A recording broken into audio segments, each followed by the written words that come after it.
Bagaimana cara husnuzon terhadap takdir Allah? Terkadang yang namanya manusia ini,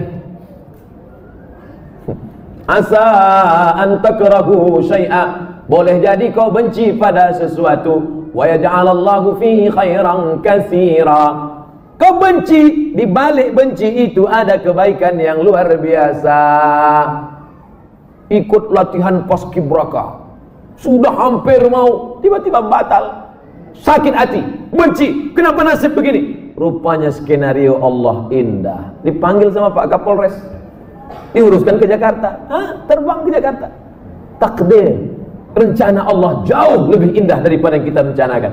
Tapi jangan gara-gara ini besok tidur jam 8 tarik selimut, kau tak pergi kerja, rencana Allah jauh lebih indah. Usaha, doa, tawakal, niat baik, cakap baik, buat baik, datang baik berarti dari Allah, datang tak baik, sabar, Allah sedang menguji. Oleh sebab itu maka kita hanya berusaha, al-insanu mudabbir wallahu muqaddir, Allah yang menetapkan final akhirnya. Jangan pernah berhenti berusaha, jangan pernah suudzon pada Allah Subhanahu wa taala. Kalau sudah terjadi tak sesuai dengan keinginan, qaddarallah. Kalau sudah terjadi tak sesuai dengan kehendak, apa yang keluar dari mulut kita? Qaddarallah. Ucapkan qaddarallah, sudah takdir Allah, qaddarallah.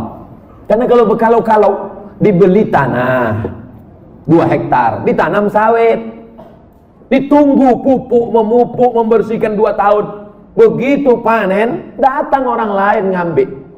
Ini sawit saya, ini tanahnya, ini surat dari BPN.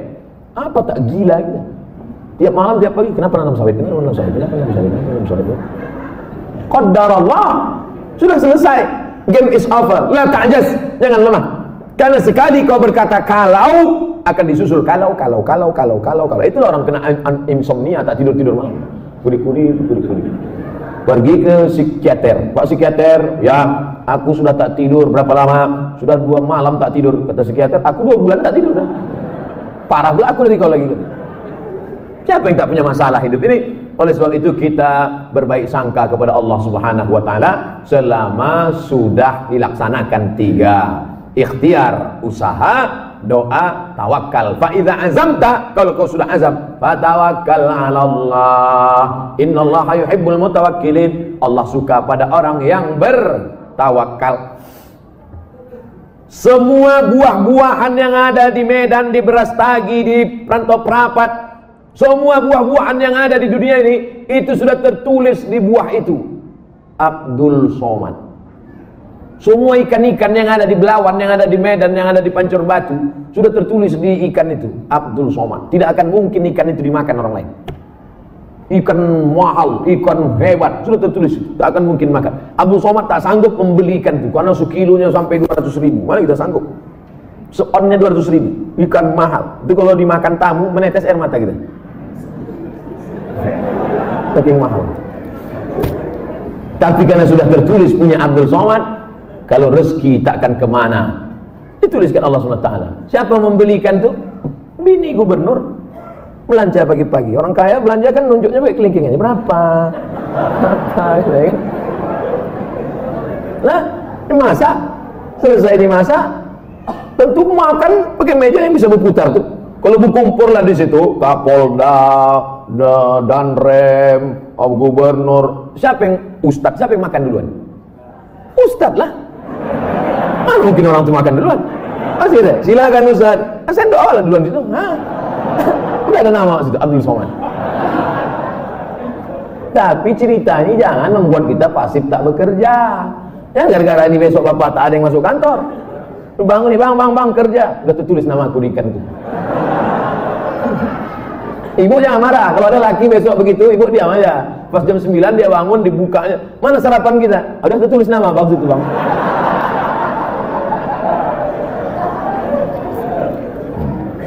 Orang yang pakai akal-akal itu pakai akal juga kita balasnya. Tak main ayat hadis sama dia. Ustaz, kalau sudah wudhu terus makan, wudhunya batal apa tidak? Mana pula makan batalkan wudhu? Kecuali makan sambil kentut.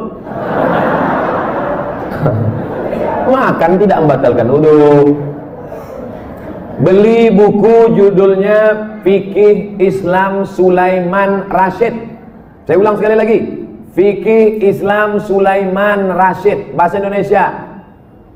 Syekh Sulaiman Rashid, orang Lampung, tamat dari Al-Azhar Mesir 1935. 10 tahun sebelum Indonesia merdeka dia sudah tamat Al-Azhar Mesir.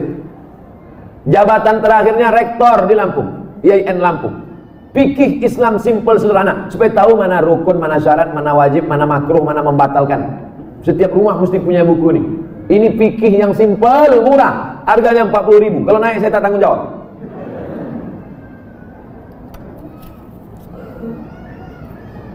Ustadz, apa pahala sholat 2 hari raya?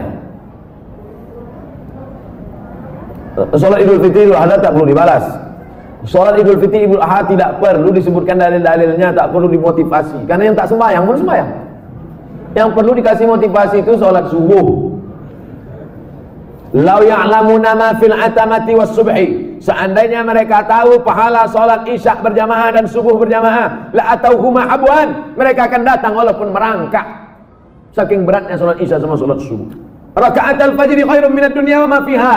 2 rakaat sholat subuh, qobliyah subuh, sholat sunat sebelum subuh lebih baik daripada dunia dan seisinya. Kalau sholat qobliyahnya lebih baik dari dunia dan seisinya, apalagi sholat subuhnya. Adapun sholat Idul Fitri, Idul Adha, maka Nabi memerintahkan perempuan, maaf cakap yang sedang haid, perempuan yang haid tetap datang keluar rumah, bukan untuk sholat tapi mendengarkan khutbah. Sholatnya biasa aja, mendengarkan khutbahnya. Dengarkan khutbah. Ini banyak orang sholat id, begitu khotib naik ke atas mimbar, Allahu Akbar, Allahu Akbar, Allahu Akbar. Dia mulailah megang telekung kawan. Kau beli di mana? Di Sukaramai apa di Olimpia? Ustaz, kalau bercadar bagi perempuan wajib apa tidak? Ada namanya Syekh Twigri, tempatnya di Riyadh, Saudi Arabia. Kata dia cadar itu wajib. Syekh Twigri mengatakan cadar wajib. Syekh Albani mengatakan cadar tak wajib.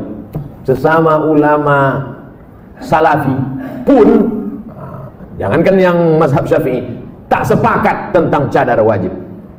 Adapun ulama-ulama Al-Azhar Mesir mayoritas mengatakan cadar tak wajib. Tapi kalau bercadar bagus, apalagi anak-anak gadis yang putih, bening, cantik, kalau minum kopi nampak mengalir sini.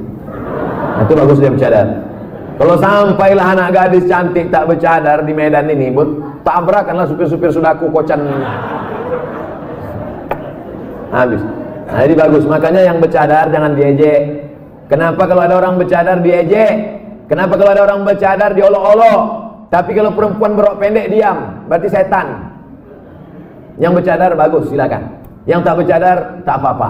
Jangan antara yang bercadar dengan bercadar saling ejek-mengejek. Kalau kalian yang bercadar mengejek yang tak bercadar, yang tak bercadar mengejek yang bercadar, yang ketawa yang tak bercelana. Nah, oleh sebab itu mari kita jaga. Selama dia tak keluar dari Ahlus Sunnah wal Jamaah, maka tak boleh saling caci, mencaci, maki, memaki.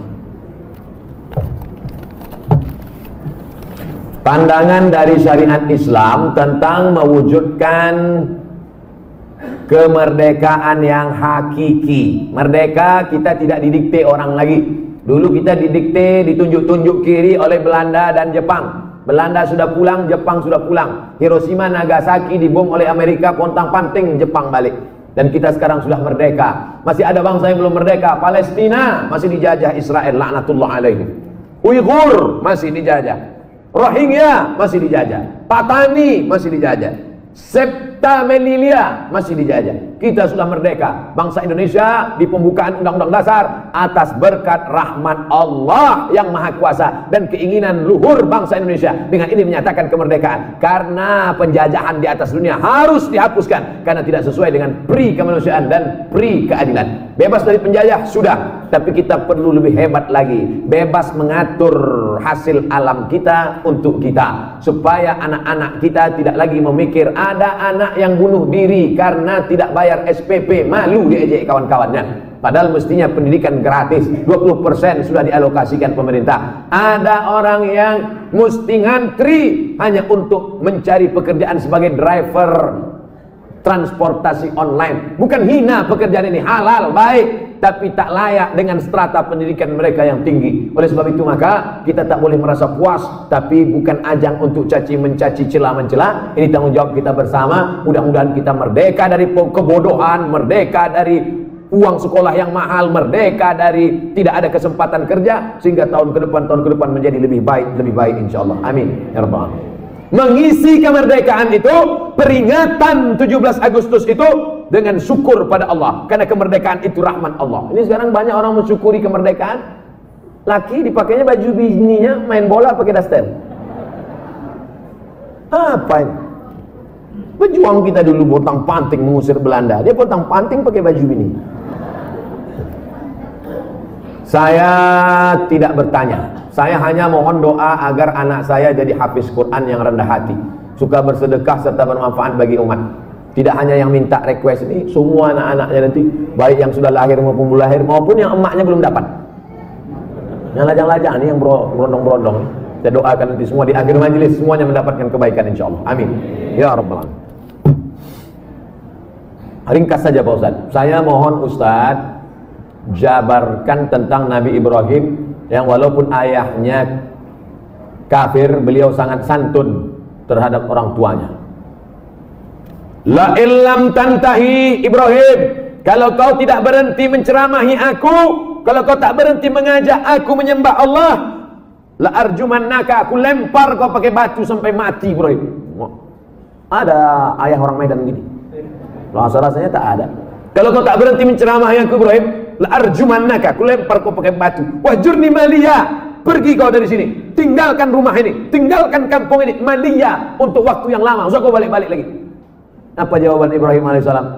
Salamun alaika, selamat untuk ayah. Astaghfirulaka rabbi,